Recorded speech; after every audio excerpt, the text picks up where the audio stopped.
नमस्कार, बहुत बहुत स्वागत है। मैं हूं अमित सिंह, आप देख रहे हैं प्राइम न्यूज। आज हमारे साथ एक खास शख्सियत मौजूद है। सनातन की सेवा सालों से कर रहे हैं, हजारों की तादाद में इनके अनुयायी दुनिया भर में है। इनसे जो बातें हम करने और सुनने जा रहे हैं वो अंबेडकर को लेकर हमारे विचार बदल देगा, वो BN राव को लेकर हमारे विचार बदल देगा, संविधान के प्रारूप को लेकर आपके विचार बदल जाएंगे। स्वागत करिए स्वामी आनंद स्वरूप जी का प्राइम न्यूज पर। इन्होंने हमारे लिए वक्त निकाला और आज हम उनसे एक बड़ी बहस करने वाले हैं, बड़ी बात करने वाले हैं। सवालों की एक लंबी फहरिस्त होगी। तो महाराज जी, सबसे पहला मेरा सवाल आपसे यही है कि देश का हर नेता, हर पॉलिटिकल पार्टी अंबेडकर की पूजा, उनके गुणगान में लगे हुए हैं, लेकिन आप जरा इतर हैं, आप अंबेडकर का विरोध करते हैं। पहला सवाल यही है, जवाब दीजिए। मैं अंबेडकर का विरोध नहीं करता हूं। एक तो क्लियर होना चाहिए इस देश को जी। मैं अंबेडकर को जिस प्रकार से सर्व समाज का नेता कहा जा रहा है, सबके लिए चलने वाले व्यक्ति को कहा, उसका विरोध करता हूं। अंबेडकर महारों के नेता थे, यह मैं पूरी तरह से कह सकता हूं, और यह स्थापित सत्य है। जो आवरण अभी डाल दिया गया है, उस आवरण को हटाने का प्रयास कर रहा हूं। गुरु का काम है, अंधकार से व्यक्ति, गु मीन्स होता है अंधकार, रा मीन्स होता है प्रकाश, जो अंधकार से प्रकाश की तरफ ले जाए वही गुरु है। मैं गुरु पीठ पे बैठा हूं, आचार्य पीठ पे बैठा हूं, तो मेरा कर्तव्य है इस देश को सही चीज़ों से अवगत कराना। चूंकि मैं वोट बैंक की राजनीति देश के उस पर नहीं कर सकता, देश की कीमत पे नहीं कर सकता, झूठ की कीमत पे नहीं कर सकता। जिस प्रकार का मितंडावाद अंबेडकर के नाम पे चलाया जा रहा है, देश को सच्चाई उसकी जाननी ही चाहिए। इसलिए मैं अंबेडकर के उन पक्षों का विरोध कर रहा हूं कि जिस प्रकार से उनको संविधान निर्माता कह करके महिमा मंडित पिछले 25-30 वर्षों से किया जा रहा है, उसका मैं विरोध करता हूं। एक और बहुत विवादित मसला आया है स्वामी जी। आपने भी कई मंचों पर यह कहा है कि अंबेडकर के का जो निर्माता है, संविधान का निर्माता अंबेडकर को कहा जाता है, लेकिन आप कहते हैं कि असल में BN राव वो शख्स थे, वो इंसान थे जिन्होंने संविधान बनाया। ये लॉजिक क्या है, और इसकी थोड़ा क्लैरिटी भी चाहिए हमारे दर्शकों को। देखिए, ये बात मैं नहीं कह रहा हूं, ये बात स्वयं अंबेडकर ही कह रहे हैं कि संविधान निर्माण का यदि असली श्रेय, यह बात 25 नवंबर 1949 के जो कॉन्स्टिट्यूशनल डिबेट का अंतिम सत्र है, और उसमें जब बात लोग एक कोई संविधान सभा के सदस्य थे, उन्होंने कहा कि ड्राफ्टिंग कमेटी ने बहुत मेहनत किया है, अंबेडकर को इसका श्रेय जाता है, तब उन्होंने तपाक से, चूंकि उस समय के नेता सत्य बोलते थे, अंबेडकर भी सत्य ही बोलते होंगे, मैं ऐसा मानता हूं, तब उन्होंने खड़े होकर के इस बात को कहा कि यदि वास्तव में आप संविधान निर्माण का श्रेय देना चाहते हैं, तो संविधान निर्माण का श्रेय वास्तव में BN राव को जाना चाहिए, जिन्होंने पूरा ड्राफ्ट बनाया, जिन्होंने पूरी दुनिया में घूम घूम करके कई संविधानों को पढ़ करके इसको कंपाइल किया। वास्तव में वो निर्माता है। मैं तो 1947 में आया और मेरा काम केवल उस पर त्रुटि संशोधन का था, बाकी कुछ मेरा काम नहीं था। तो ये उनके ही बात से, मैं नहीं, तो जो उनकी बात है मैं उनको स्थापित करना चाहता हूं। जिस प्रकार से वोट बैंक की राजनीति 1955 के बाद इस देश में शुरू हुई, और अंबेडकर की मृत्यु जो 1956 में हुई, उसके बाद जब उन्होंने बौद्ध धर्म स्वीकार किया, दलितों के प्रभाव के चलते उनको महिमा मंडित करने का काम जो शुरू हुआ, मोदी के आने के बाद वो और बढ़ गया। उसको निश्चित रूप से, और मोदी को ये लग रहा है कि दलित उनको वोट करेगा, दलित कभी उनको वोट नहीं करेगा। दलित शुरू से अंबेडकर के बाद, अंबेडकर जब थे तो मुस्लिम लीग के साथ था। आज जो पूरी उनकी अंबेडकर की बिरादरी है, और जब मैं अंबेडकर बोलता हूं तो दलित इसलिए नहीं बोलता हूं कि अंबेडकर दलितों के नेता तब भी नहीं थे, और आज भी जो दलित नेता हैं वो दलितों के जो महादलित हैं, जो वास्तव में 95% हैं, उनकी कोई बात नहीं करता है। ये 5% जो चमार, जाटव और महार, जो अगड़े, वास्तव में अगड़े दलित हैं जी, जो अगड़े दलित हैं, उनकी बातें होती हैं। तो इन बातों को देश को सुनना चाहिए, बातों को देश को जानना चाहिए कि जो बात राजेंद्र बाबू ने कहा, जो बात अंबेडकर ने स्वयं कही, उन बातों को स्थापित करना मेरा कर्तव्य है, और विरोध मुझे वोट किसी का चाहिए नहीं। जैसा कि आप कह रहे हैं कि BN राव ने संविधान का निर्माण किया, लेकिन पॉलिटिकल सिस्टम में, इंडियन पॉलिटी में BN राव का जिक्र कहीं भी नहीं मिलता। कोई उनकी बात नहीं करता, किताबों में उनका जिक्र नहीं मिलता। एक शख्स जिसने संविधान बनाया है, अंबेडकर को लेकर लगातार संविधान में उनका श्रेय उनको जाता है, लेकिन पॉलिटिकल सिस्टम में, किताबों में, बातचीत में BN राव गायब क्यों है फिर? इसलिए गायब हैं कि BN राव ब्राह्मण बिरादरी से थे जी, और अभी आज के वर्तमान परिवेश में ब्राह्मणों का शोषण, ब्राह्मणों पे अटैक, राजनीति का असली काम वही है। तो वो कोई राजनीतिक दल हो, सबको लगता है कि चूंकि वह जो जेनेटिकली इंटेलेक्चुअल सिस्टम माने बिरादरी है उस पर हम प्रहार करेंगे तो हमारा वोट बैंक बढ़ेगा, हमको दलित वोट करेगा, हमको मुसलमान वोट करेगा। तो वोट बैंक की राजनीति के चलते BN राव धीरे धीरे धीरे धीरे धीरे धीरे समाप्त प्राय हो गए। उनका कोई इस प्रकार की लोग भी उनके परिवार के राजनीति में नहीं आए। तो निश्चित रूप से केवल वोट बैंक की राजनीति के कारण BN राव समाप्त कर दिए गए। वोट बैंक की राजनीति के कारण अंबेडकर को आगे महिमा मंडित कर करके संविधान का देवता बना दिया गया, संविधान का निर्माता बना दिया गया, और आज तो अंबेडकर के नाम पर सर्वाधिक गुंडई हो रही है। अच्छा, एक बात और भी है, अंबेडकर की डिग्री और पढ़ाई को लेकर भी बहुत विवाद है। कहा जाता है कि 32 डिग्रियां उनके पास थी। स्वामी जी, इसकी हकीकत क्या है? देखिए क्या है, अंबेडकर ने कुल मिलाकर के हाई स्कूल से लेकर के और PhD तक, DSc तक 16 साल पढ़ाई की। क्या यह संभव है कि 16 वर्ष में कोई व्यक्ति 32 डिग्री हासिल कर सकता है? हमने RTI लगाया, RTI में केवल और केवल उनकी एल्फिंस्टन कॉलेज से जो MA BA की डिग्री है वहीं तक प्राप्त हुई, और उसके बाद मैं मान लेता हूं कि BA तक पढ़े होंगे। मैं ये भी मानता हूं कि अभी बड़ौदा राजघराने ने कभी हमको इस प्रकार का RTI भी नहीं दिया, और सरकार भी RTI नहीं दे रही है कि वो कोलंबिया यूनिवर्सिटी में कभी पढ़ने गए। उन्होंने कभी लंदन स्कूल ऑफ इकोनॉमिक्स का भी हमको कभी उन्होंने डाटाज नहीं दिए हैं। तो मैं ये मानता हूं कि अंबेडकर BA तक पढ़े होंगे, पढ़ने में सामान्य दर्जे के थे। उनकी डिग्रियों में जैसे हाई स्कूल में 37% नंबर है उनका, कई जगह ऐसे नंबर हैं जो उनके बहुत ही न्यूनतम है। तो उसका भी महिमा मंडन और झूठ इतना परोसा गया कि वो उनसे विद्वान कोई व्यक्ति नहीं है। अगर वो इतने विद्वान थे तो बैरिस्टर होने के बाद कभी कोई वकालत नहीं किए, कभी कोई ICS की परीक्षा क्यों नहीं किए? 4 वर्षों तक वो क्या करते रहे? तो अंग्रेजों की दलाली करते रहे, अंग्रेजों के साथ उनके हाँ में हाँ मिलाते रहे, और कई लोगों ने स्वीकार किया है। नेहरू ने कई बार कई लोगों को पत्र लिखा है कि इनकी जो वो है हम लोगों के साथ रहने की, वो क्वेश्चनेबल है। ये बार बार अंग्रेजों के समर्थन में खड़े होते हैं, और अंत में तो माउंटबेटन जो लॉर्ड माउंटबेटन थे, मतलब गवर्नर जनरल के सदस्य थे, तो इनका काम, और कभी एक आंदोलन कोई दिखा दे उनका कि स्वतंत्रता के लिए एक आंदोलन लड़े हों, कभी नहीं। और वो लगातार ये कहते रहे कि अंग्रेज हमारे दलितों के लिए मुफीद हैं, हमारे उपयोगी हैं, इसलिए देश स्वतंत्र नहीं होना चाहिए, स्वतंत्रता के हमेशा खिलाफ रहे। लेकिन वोट बैंक जो न कराए, गांधी ने पुनः पैक्ट कर दिया। पुनः पैक्ट के नाते आकर के 1950 में संविधान लागू हुआ, उसमें 332 और 334 अनुच्छेद, 330 और 332 अनुच्छेद जोड़े गए, जिसमें SC और ST है, जिसका राजनीतिक लोकसभाओं और विधानसभाओं में आरक्षण है। आगे चल करके जो संविधान का संशोधन, जो पहला संशोधन है इस देश के संविधान पे पहला कलंक जो लगा, वो प्रथम संविधान संशोधन जो चंपकम दुर्रई राजन बना मद्रास राज्य 1951 की केस में जिस एक्ट को सुप्रीम कोर्ट ने असंवैधानिक करार दिया था, इसलिए कि चंपकम दुर्रई राजन एक लड़की थी जो मेडिकल की स्टूडेंट थी। उसने वहां पे पेरियार के प्रभाव में मद्रास सरकार ने ब्राह्मणों के लिए आरक्षित सीट कर दिया था कि 4 सीट से ज्यादा नहीं होगा, जबकि उसका 99% नंबर था चंपकम दुर्रई राजन का, और मेडिकल में उसको एडमिशन नहीं मिल रहा था। वो सुप्रीम कोर्ट आई, सुप्रीम कोर्ट ने उस पूरे एक्ट को, पूरे आरक्षण को समाप्त किया कि यह संविधान के अनुच्छेद 15(1) का उल्लंघन है, नहीं कर सकते।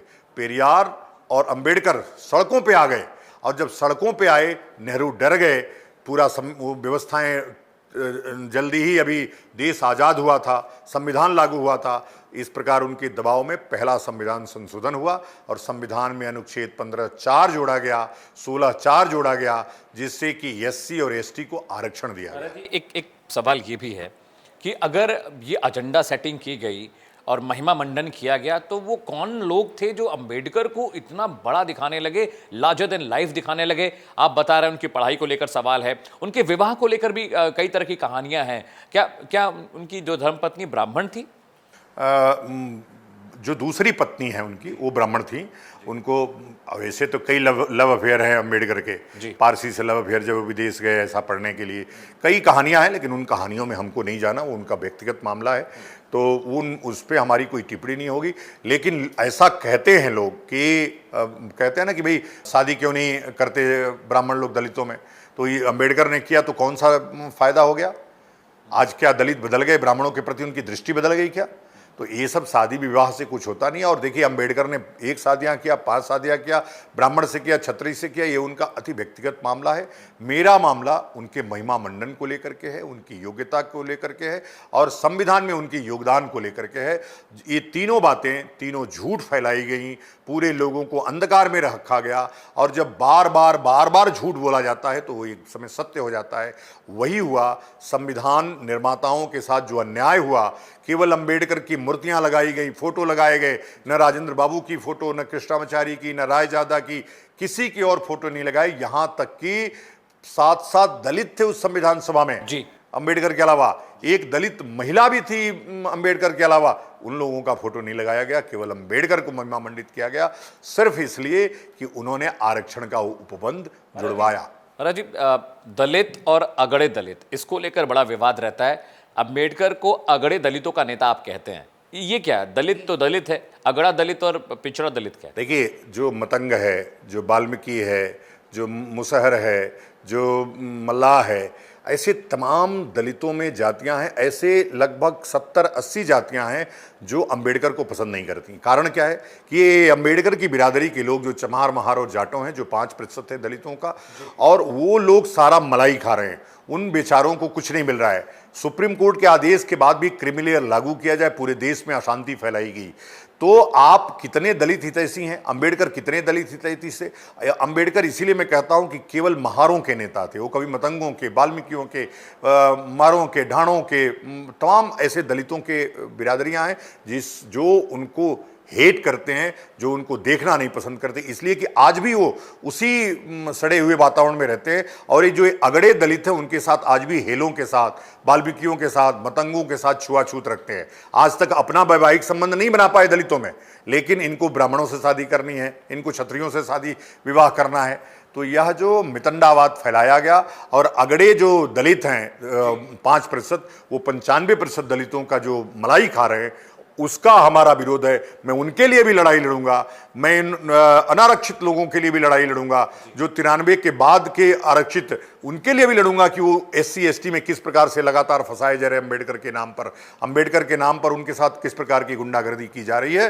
तो ये लड़ाई चल रही है और ये बहस विमर्श अब शुरू हो गया है कि जो अंबेडकर थे वो संविधान निर्माता नहीं है। संविधान के निर्माता केवल और केवल यदि एक व्यक्ति को श्रेय दिया जाएगा तो वो BN राव होंगे, और नहीं तो पूरा संविधान सभा संविधान का एक बात और है स्वामी जी, मंडल कमीशन से बहुत प्रेरणा लेने के बाद आरक्षण की चीजें हुई। सबको पता है कि आरक्षण एक तरह का पॉलिटिकल टूल है, जिससे कुछ विशेष जो पॉलिटिकल पार्टियां हैं उसका फायदा उठाती हैं, कुछ विशेष पॉलिटिकल पार्टियों को नुकसान होता है चुनावों में। क्या आरक्षण खत्म हो सकता है?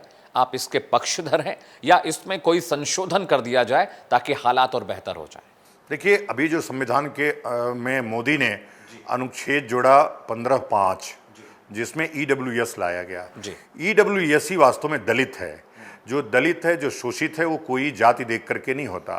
तमाम ब्राह्मणों में गरीब हैं, तमाम क्षत्रियों में गरीब हैं, वैश्यों में गरीब हैं, और दलितों में भी, शूद्रों में भी बहुत गरीब हैं। जो गरीब हैं वह जाति देख करके नहीं है, वह निश्चित रूप से व्यक्ति देख करके है। व्यक्ति गरीब है तो जो आर्थिक रूप से कमजोर है, आरक्षण वहां देना ही चाहिए। वैसे तो कम से कम नौकरियों में कतई आरक्षण नहीं देना चाहिए, इसलिए कि यदि योग्य व्यक्ति नौकरियों में नहीं आएगा तो सिस्टम पूरा कोलैप्स हो जाएगा। और इसीलिए आज पुल गिर रहे हैं, इसीलिए आज जगह जगह आप देख रहे हो कि हादसे हो रहे हैं, ट्रेन हादसा, फलाना हादसा, प्लेन हादसा हो रहा है। क्यों हो रहा है? आरक्षण के नाम पर यदि आप उसमें भेजोगे तो योग्य व्यक्ति घर रह जाएगा, आरक्षित व्यक्ति वहां जाएगा, और ये दुनिया भर का ये जो सिस्टम है वो कोलैप्स करेगा। दुनिया के किसी भी जगह पे भारत के अलावा आरक्षण नहीं है। महाराज जी, ये कौन लोग हैं जो महिमा मंडन कर रहे हैं अंबेडकर? ये केवल राजनीतिक लोग, जिस प्रकार से मुसलमानों की वोट के लिए छीना झपटी होते होते आज मुसलमानों को वोट बैंक की वो बना दिया गया, वही लोग हैं जो अब दलितों के वोट लेने में सेंध लगाने के लिए अंबेडकर का महिमा मंडन लगातार कर रहे हैं। और चूंकि जो अगड़ा दलित है वो वोकल है, वो अंबेडकर के नाम पे राजनीति करता है। इनको भी लगता है कि हम अंबेडकर का नाम या उनकी पूजा कर देंगे तो वो हमको वोट दे देगा। वो कभी होने वाला भी नहीं है, और अब तो हम होने भी नहीं देंगे। अच्छा, दलित वोट बैंक जो है एक बहुत बड़ा फैक्टर है इलेक्शंस में स्वामी जी, चाहे वो उत्तर प्रदेश हो, बिहार हो, छत्तीसगढ़ हो, झारखंड हो, इवन दक्षिण भारत में बहुत सारे ऐसे इलाके हैं जहां पर दलित वोट बैंक बहुत एक मेजर फैक्टर है और उसे यूज़ किया जा रहा है। तो क्या दलितों को उतनी समझ नहीं है कि हम यूज़ हो रहे हैं एक वोट बैंक की तरह, या मजबूरी है कि किसी न किसी पॉलिटिकल पार्टी को पकड़ के चलना ही पड़ेगा? देखिए क्या है, एक तो उनको उतनी समझ बिल्कुल नहीं है, उनको भी बरगलाया जा रहा है, लेकिन यह जो टूल्स यूज हो रहे हैं, मैं तो ये कहूँगा कि किसी भी व्यक्ति को आप वोट बैंक के रूप में प्रयोग करना, यह सामाजिक रूप से एक क्राइम है और इसको रोका जाना चाहिए। जिस प्रकार के टूल का प्रयोग चुनाव में होता है, जिस प्रकार के सिगुफे चुनाव में छोड़े जाते हैं, प्रधानमंत्री अपने आप को बैकवर्ड कहते हैं, पिछड़ा कहते हैं, ये लज्जा और शर्म की बात है। राष्ट्रपति अपने आप को दलित कहता है। जिस देश का प्रथम नागरिक दलित होगा, जिस देश का प्रथम नागरिक दबा कुचला और शोषित होगा, इसी को दलित कहते हैं। वो कैसे हो सकता है कि देश का प्रथम नागरिक शोषित और दलित हो? कैसे हो सकता है कि देश का जो वास्तविक संविधान का मुखिया है वो पिछड़ा हो? तो इन जो शब्दावलियां हैं यह केवल टूल किट है। इस टूल किट से समाज को बचाने के लिए ही हम सबको छोड़ करके आगे आए हैं और बचाएंगे। प्रधानमंत्री ने जातिगत जनगणना की बात कही है, बीजेपी ने इसका ऐलान किया है, अब इसको कैसे देखते हैं महाराज? देखिए, जातिगत जनगणना भी एक वोट बैंक है। चूंकि एक जो बड़ा वर्ग था वो वोट बैंक को लेकर के परेशान था, जैसे उत्तर प्रदेश में अखिलेश परेशान थे, बिहार में तेजस्वी परेशान थे, और राहुल गांधी जो कश्मीरी पंडित हैं अपने आप को कहते हैं, वो तो सबसे ज़्यादा परेशान थे, पूरा मुद्दा ही उठा दिए। तो अच्छी बात है कि मोदी ने विपक्ष की आवाज़ को सुनी और जातिगत जनगणना की। एक बार हो भी जाना चाहिए। एक बार 1921 में हुई है, जिसमें पता चला कि ब्राह्मणों की संख्या सबसे ज़्यादा है। अब मुझे वो सिर्फ इसीलिए किया जा रहा है कि ब्राह्मणों की संख्या पता चलनी चाहिए, क्षत्रियों की संख्या पता चलनी चाहिए, अनारक्षित लोगों की संख्या पता चलनी चाहिए। मैं भी चाहता हूँ कि वो संख्या पता चले, ताकि देश को पता हो कि जो ये आरक्षण है किस प्रकार से इन अनारक्षित लोगों को शोषित कर रहा है। बीएन राव इंट्रोड्यूस कैसे होंगे महाराज? कैसे आज की पीढ़ी को, आज के पॉलिटिकल सिस्टम में, आज के पाठ्यक्रमों में, किताबों में उनका जिक्र कैसे वापस लाया जाए, और कैसे अम्बेडकर को हटाएंगे? क्योंकि 40-50 साल की लेगेसी हो गई है स्वामी जी। हाँ, तो लगेगा 10 साल, उसको 40 साल लगा, चूंकि योग्यता को स्थापित करने में तो कम समय लगता है। जो व्यक्ति अयोग्य व्यक्ति काम 5 साल में करता हो, वो योग्य व्यक्ति 1 दिन में कर देता है। वैसे ही होगा जिस प्रकार से बीएन राव को डुबोया इसलिए गया कि मिट्टी में सोने को गाड़ा गया। अब बारिश हो रही है, मिट्टी हट जाएगी और सोना बाहर निकल जाएगा। जो योग्य है वही, डार्विन ने कहा सर्वाइवल ऑफ द फिटेस्ट, जो फिट होगा वही सर्वाइव करेगा। तो फिट बीएन राव हैं, और यह इनको फिट जबरदस्ती किया गया था। ये अपने आप हट जाएंगे, किनारे हो जाएंगे, और इस देश का जो समाज है, बहुसंख्यक समाज, वो बीएन राव के पक्ष में है। आज भी जो लोग उपेक्षित हैं, जो शोषित हैं, SC/ST एक्ट द्वारा जो उत्पीड़ित हैं, वो अम्बेडकर को कभी भगवान नहीं मान सकते। भले वो बाहर से ना बोले, मैं बाहर से बोल रहा हूं, उनका ही ये शब्द है जो मैं अपने मुंह से कह रहा हूं। एक मसला ये भी है कि हरिजन एक्ट का आप जिक्र कर रहे हैं स्वामी जी। हरिजन एक्ट का बहुत बेजा इस्तेमाल हुआ। जब मायावती मुख्यमंत्री थी तब भी इस तरह की खबरें आती रहीं, विपक्ष आरोप लगाता रहा कि हरिजन एक्ट का बेजा इस्तेमाल हो रहा है, और अभी भी यदा कदा राजपूतों, ब्राह्मणों पर, सवर्णों पर यह एक्ट अभी भी लग रहा है। हटा देना चाहिए, संशोधन करना चाहिए, या इसे एक पॉलिटिकल टूल की तरह इस्तेमाल किया जा रहा है? भाई, जहां देश में संविधान हो, एक व्यक्ति को आप कैसे ऐसा कह सकते हैं कि जिस जाति के नाते वो आरक्षण प्राप्त कर रहा है, उसी जाति को बोलने में उसकी उपेक्षा हो रही है या उसको टारगेट किया जा रहा है? तो इस देश में ये भी जो एक्ट लाया गया, ये सिर्फ वोट बैंक के लिए लाया गया। ये विशेष जो अगड़े दलित थे उनको खुश करने के लिए लाया गया, और उसका जो खामियाजा है वो देश की 95% जनसंख्या झेल रही है। जितने गैर SC/ST हैं सब उसको झेल रहे हैं। कहीं ना कहीं तमाम लाखों निरीह लोग आज भी जेलों में पड़े हैं।